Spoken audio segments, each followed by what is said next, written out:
Hello everyone, welcome back another video thumbnail দেখে অবশ্যই বুঝে গেছেন আজকের ভিডিওর বিষয়। স্মার্টফোন ব্যবহার করে কিন্তু জিমেল ব্যবহার করে না এরকম মানুষের সংখ্যা খুবই কম।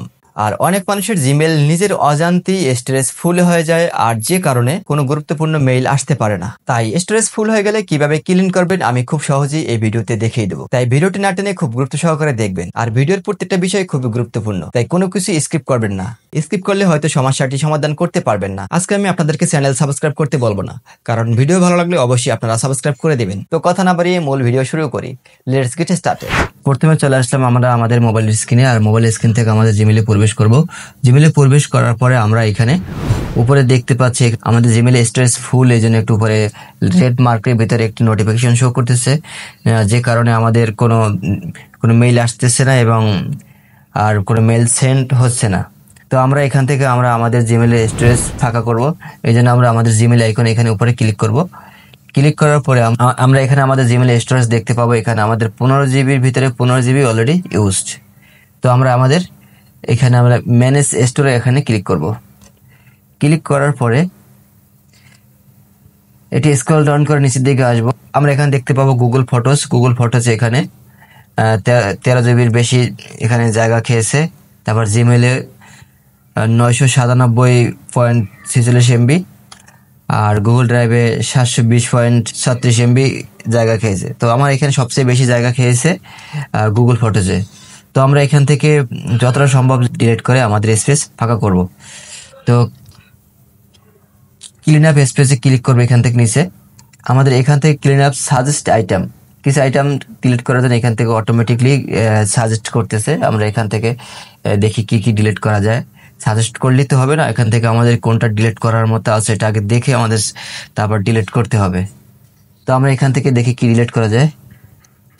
তো এখান থেকে লাস্ট ফটোস অ্যান্ড ভিডিওস, এখান থেকে কিছু ফাইল ডিলিট করলে হয়তো কিছুটা জায়গা ফাঁকা হবে। তো আমি এখানে রিভিউ ক্লিক করলাম।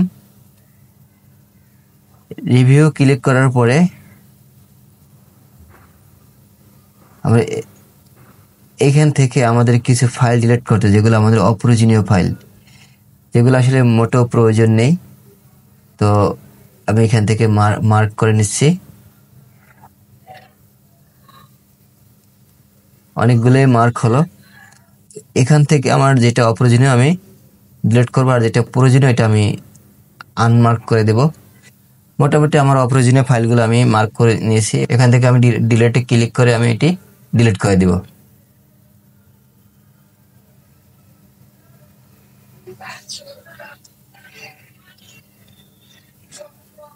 অলরেডি ডিলিট হয়ে গেছে। তো আমি এখান থেকে একটু ব্যাগে যাই, দেখি আমাদের জায়গা ফাঁকা হয়েছে কিনা। হ্যাঁ, আমাদের অনেকখানি স্পেস এখান থেকে ফাঁকা হয়ে গেছে। তো স্পেস ফাঁকা হওয়ার কারণে আমাদের এখান থেকে আমাদের এখানে যে উপরে যে নোটিফিকেশনটি ছিল এটি চলে গেছে। এখন আমাদের আরও অনেক কাজ আছে, যদিও আমরা এখান থেকে আমাদের অপ্রয়োজনীয় যে মেইলগুলো এখান থেকে মার্ক করে ডিলিট করে দেব। যেগুলো অলরেডি মার্ক হয়েছে এগুলো আমাদের অপ্রয়োজনীয়, আমি এখান থেকে ডিলিট করে দিলাম। দেখ, আমি আসলে সম্পূর্ণ আমি ডিলিট করব না, কারণ আপনাদের দেখানোর উদ্দেশ্যে আমি কিছুটা এখানে দেখাবো, আর বাকিটা আমি হয়তো পরে ডিলিট করে নেব। তারপর আমরা আবারও উপরে 3 লাইনে ক্লিক করব। ক্লিক করার পরে বিন এই ফোল্ডারটি ওপেন করব। ওপেন করার পরে এখানে দেখতে পাবো যে আমি ফাইলগুলো ডিলিট করেছিলাম, এই ফাইলগুলো এখানে শো করতেছে। তো আমি এখান থেকে আমি এমটি বিন নাও এখানে ক্লিক করে আমি এগুলো সবগুলো ডিলিট করে দেবো। এই ফোল্ডারটি খালি হয়ে গেল। আপনাদের আরও কাজ আছে, এতটুকুই শেষ না। তারপরে আমরা আরও কিছু মেইল ডিলিট করব, যে মেইলগুলো 10 এমবির বেশি। এখানে আমরা সার্চ বারে একটা লেখা লিখবো, যে লেখাটা হলো হ্যাজ অ্যাটাচমেন্ট লার্জ 10 এমবি। এই লেখাটি লিখে দেবো। এটা লিখে সার্চ করার সঙ্গে সঙ্গে যে 10 এমবির বা 10 এমবির চেয়ে বেশি যে ফাইলগুলো আছে এগুলো শো করবে এখানে। এগুলো দেখে দেখে আমি এখান থেকে ডিলিট দিয়ে দেবো। তো এখানে কিছু ফাইল আছে আমার অপ্রয়োজনীয়, এগুলো আমি ডিলিট দিয়ে দেবো। আমি এখান থেকে ডিলিট দিয়ে দিলাম। তারপর আমি এখান থেকে বেরিয়ে চলে আসলাম। আর আমি এখানে যে লেখাটি লিখেছিলাম এই লেখাটি আমি ডেসক্রিপশনে দিয়ে দেবো, বা অথবা আপনারা এখন স্ক্রিনে দেখতে পাচ্ছেন, আপনারা এই লেখাটা লিখে সার্চ করবেন। তো আমরা এখান থেকে আবার 3 লাইনে ক্লিক করব। ক্লিক করার পরে সেটিংসে যাব।